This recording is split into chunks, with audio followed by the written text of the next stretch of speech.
Hello everybody, welcome to day 46. What on earth am I doing with a laptop? Glad you asked. So, the issue with her is this CAT7 cable, the black one, that goes into the living room. And in an earlier video you saw me connect up the connector, like this one, on the other end and check that it all worked. What I didn't do was check that it was coming through fast enough. Now, I've recently learned that the way this cable works is it's actually smarter than it looks. It has 8 cables. 1, 2, 3, 4, 5, 6, 7, 8. Now, if those cables are damaged, any number of them, doesn't matter how many, if one of them or 6 of them are damaged, it will fall back to only using 2, which effectively limits your internet speed to 100 megabytes a second. No matter what you pump into it, there's just not enough wire to shoot through, right? So, when I smushed the end of this, I was like, fudge, because with it in place, I was ready to do a test to make sure that the internet works. So I plugged in my laptop. I'm like, I wonder what the speed is like. 100 meg. Oh, shite, because I'm on 300 meg.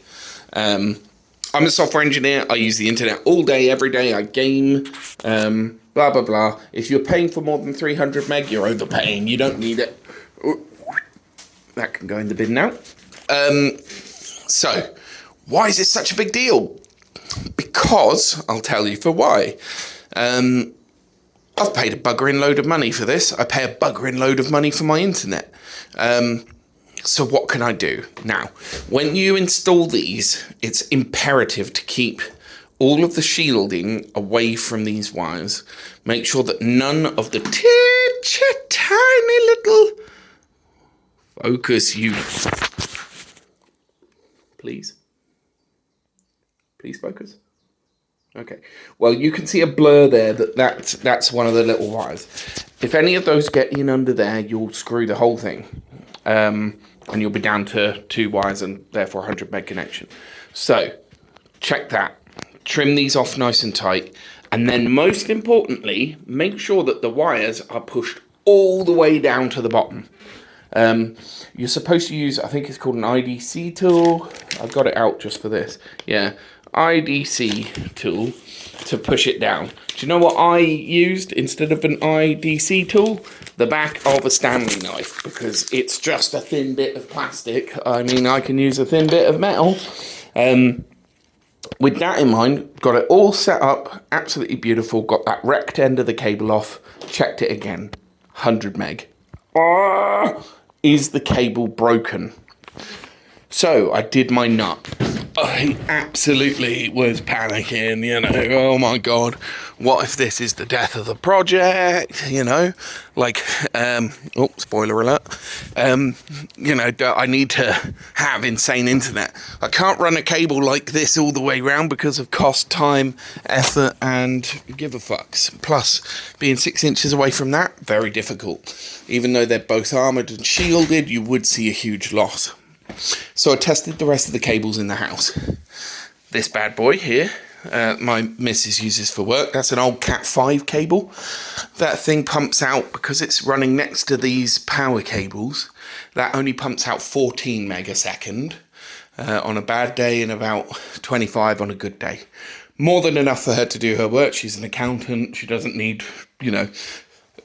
large online services. I checked my old cable in my old office. Fine, 270. Checked the patch cable there, 270. So that problem must have been with this connector box. So I gets it off. I'll have a wee butchers. You might notice there's a Stanley knife there. That's right, the brown cable wasn't pushed all the way in. Pushed that in, connected her up, tested it back outside, 270 meg down, gorgeous. So, if you're going to do these yourself, remember, The order of the wires doesn't actually matter as long as it's the same on both ends. But you should endeavour to get it right, but it doesn't really matter. What does matter though is a good strong connection, complete lack of shielding errors. You need to trim off the excess, so I will trim off some of these bits, and you need to make sure that those shielding wires aren't interfering. But yeah, pushing them all the way down, pretty fundamental. I think it just popped out when I put the CAT back on, basically. So that's very in there now, it's very tested, and it's very good. So that's where we've been at. Now, where are we going? Well, First Fix Electrics, obviously, they've had to take a back seat. Yes, there's a baby thing in the garden, because my little baby has been bouncing in it, and she's very happy. Yes, so my glorious wife-to-be, Karis, is very, very helpful, and she's been staining. Now, to keep costs down, I have used cheap tongue and groove, V-cut tongue and groove, and we're just treating them with bitumen paint.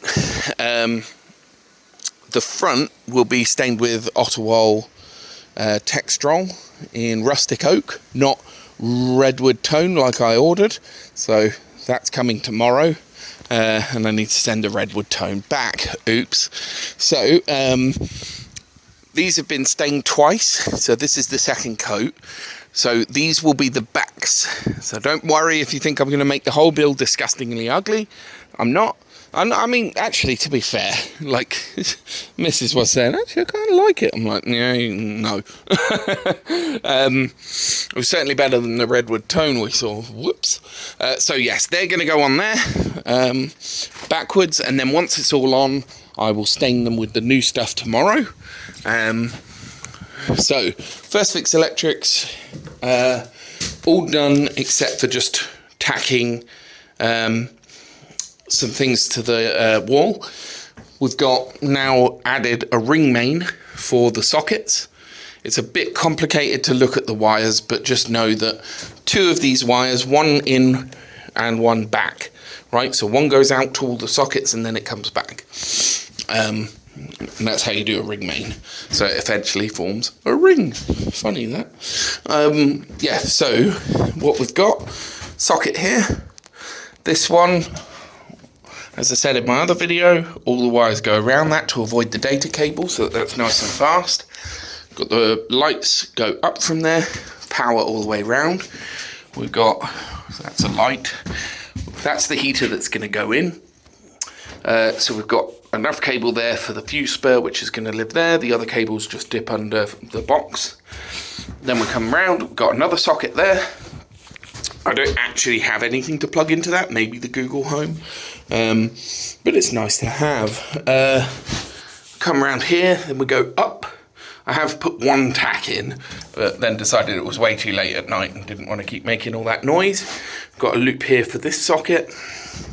Then we go back down, up, loop here for this socket. You don't need all of this. I'll need about that much. It's easier to grab that and not lose it, and cable's cheap. Rewiring the whole thing is not. Actually, cable's not cheap, but rewiring it is more expensive. And then we go up along here, and we've got a loop for that, which for now I've just tucked in there so it doesn't fall down, because I haven't tacked it to the wall. I will be tacking it to the wall. Then we go back down here, through there, a loop for this socket, a loop for this one, and this one is our return journey. I don't think there's going to be a return journey, Mr. Frodo. And then the data cable will terminate there, which is that faceplate there. Then the cable literally just goes all the way back round, back home to the fuse board. And that's it. First Fix is very, very easy. You're literally just laying out cables where you want them to go. This wire is still dangling down because today my next job is to second fix the lights. So I'm actually going to build the rest of the frames. Here's one of the frames. So they're surface mount. So these three screws, they'll go on the roof, and then this thing sits on the roof. The panel goes inside it, and Bob's your uncle, Fanny is your mother's sister. So that'll finish the lights. Then I'll have something that I can just plug in. I can use that plug just to light up, so I can get rid of that hated spotlight. I'll have these two beautiful panel lights, but stay tuned for that. Yeah, so we're on a high from fixing the internet. We were on a low from finding out the internet was duff. So yeah, thoughts and prayers. Next job, as soon as I've tidied up from the internet scapade, is planing. So because of the variations in timber, and I'm not a professional builder, there are some lips here and there. So once I've tacked all of the wires onto the wall, I'll go around and just plane these level to the to the verticals, to the uprights. You know, most of them are absolutely fine. I don't care about like 1 or 2 mil deviation. Like that's 1 mil, I think. The plasterboard should run over that. Right. Famous last words. We call can of rabbit holes for a reason. Whereas this, where it's like, you know, getting on for 3 or 4 mil, I'm just going to plane that smooth. Up here, we've got big problems in that that's quite sticky out, and then the cable needs room. So need to find a better solution there. These aren't strictly necessary above the header, because you know the window's taking the weight of the roof there, but it's not, because it's actually force being transferred around. But yeah, so I'm going to have to figure out what I'm going to do about this one. But I think that's the only issue. I think I mentioned plasterboard carriers in the last one. This one's a bit sticky outy. I could just knock it back a bit. I mean, it's just on a couple of screws. I could push it back. Yeah, so my uncle, who is an electrician, Tom, if you're watching, you're an absolute champion. Thank you so much for your time and effort. It's far more than you ever need to do. He has inspected all of this and checked the gauges of the wire and stuff, and is absolutely happy with it. He's actually going to be doing the final hookup in the fuse box and making off the steel wire armoured cable, and putting that into the main box in the house, and then signing the whole thing off, getting the works certificate. So yeah, that's where we're at. Going good guns, very toughed. Tomorrow is going to be cladding day. So today I better get cracking with these bloody leckies and planing, so it's ready for plasterboards.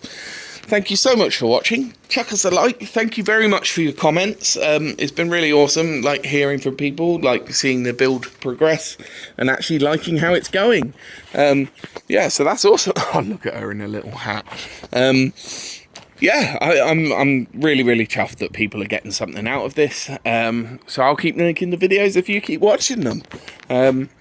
Again, thank you so much for watching, and I will see you later.